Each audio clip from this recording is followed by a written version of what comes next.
Эльмира Байрамали и Эльмира Черкезовой. Эльмира Черкезова, когда закончила учебу, они поехали знакомиться в Казахстан Амету Устаеву. Они приехали к нему, познакомились.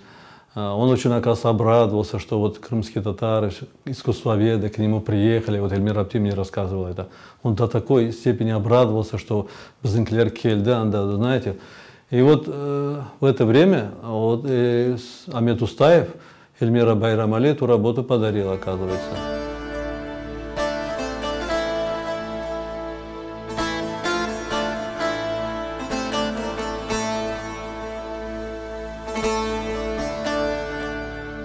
В позапрошлом году, летом, вот мы к ней поехали в Хутлах, она в это время мне сказала, говорит, ну, была она у меня несколько времени, и вот Айтымага, говорит, я вот посмотрела, говорит, я теперь уже спокойно, говорит, вот она решила эту работу какому-то музею, кому-то подарить. Вот она все время, даже вот мне сама говорит, вот я наконец-то, говорит, эту работу, я за эту работу спокойно, она в хороших руках и в хорошем месте, и вот достойно это будет, біздің халық үшін деп, она мне эту работу подарила.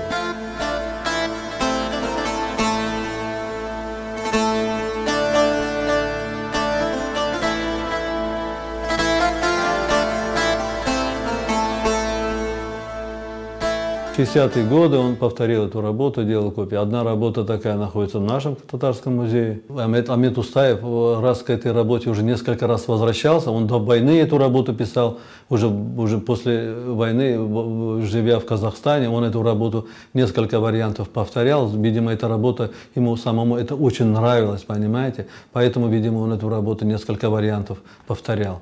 Поэтому это Кедай, это известная работа, много печатается. Это самая, оказывается, много печатаемая работа. Вот это мне Мамутага рассказывал.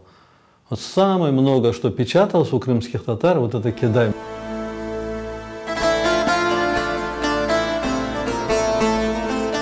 Характерная работа. Иногда даже, знаете, вот просто, когда вот даже вот фотографии кому-то показываешь, сразу притягивает. Эта работа вот даже вот кто не сильно увлекается живописью или там что, вот когда видят они эту работу, да, ну действительно эту работу вот, нравится всем, она очень сильно написана, там характер передан. Самый ценный экспонат, я вот считаю, это у меня, самый ценный у меня работает.